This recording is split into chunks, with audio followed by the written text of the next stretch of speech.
Hello and welcome to the new series of Drishti IAS. I am Pooja Devedi, and in this segment today we are going to discuss about the incidence of shortage of IAS officers in the country. Very importantly, we have to understand the preliminary facts, which are few but important, and also the mains examination. Now, this is at the backdrop of the news that over 22% IAS and IPS posts are lying vacant across the country, and Centre has admitted this in the Parliament. Now, since the era of administrative services, the importance has never been ever under-iterated. Why?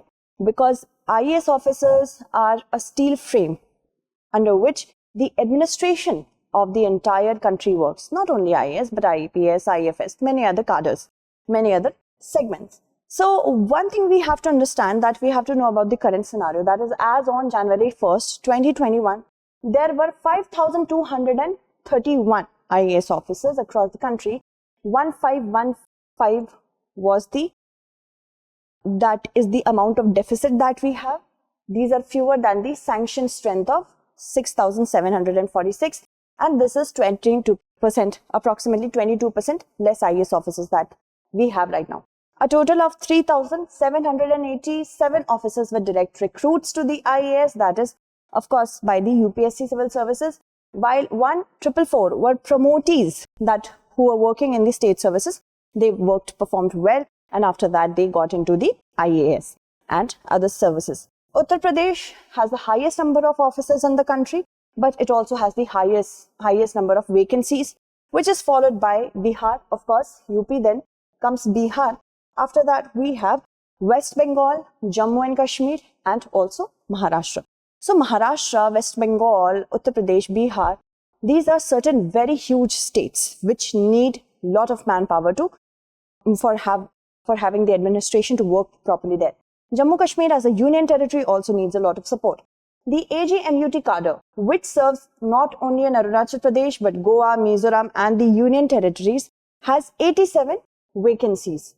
Okay, so this is the thing that we have to understand. We need to keep in mind that there are vacancies, but why there are vacancies, what is the entire issue, we will talk about it here. Now, how are the vacancies sanctioned? First of all, there is a quinquennial cadre reviews for every cadre. For every cadre, 5-year. Quinquennial means 5 year of review takes place. Every 5-year review takes place, and this is done by a cadre review committee, which is headed by the Cabinet Secretary. Remember that. Cabinet Secretary. Okay, and other members are there as well. In 2020-21, there was, for example, I told you that it's a 5-yearly review, but it is done on a regular basis. For example, if I talk about 2020-21, it was decided to revise the strength and composition of the IAS in UP and Bihar and IPS in Manipur. So it happens on a rotational basis. Whenever the need occurs, the revision can take place.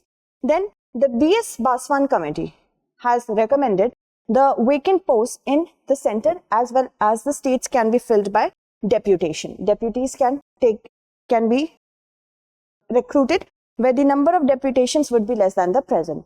So Baswan committee in the year 2016 submitted its report with many recommendations. It said that we should have IAS officers in the country at the tune of 180 every year to fill the backlog.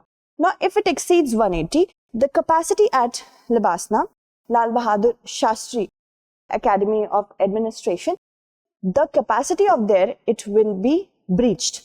And because of that, quality cannot be maintained.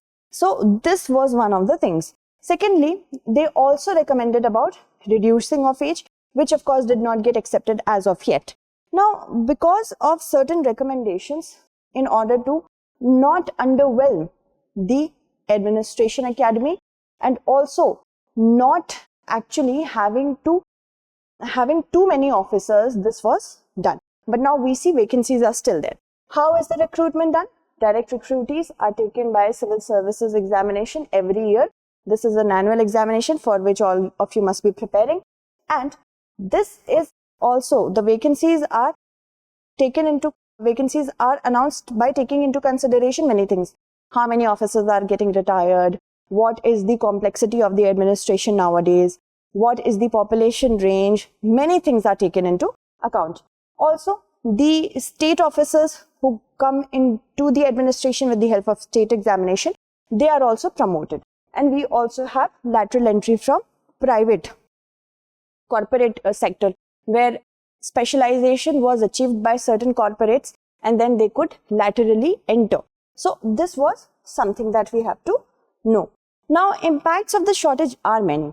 First, because the IAS, IPS officers are very important for the law and order of the country, and because of the growing complexity of the criminal nature right now, this can get impacted.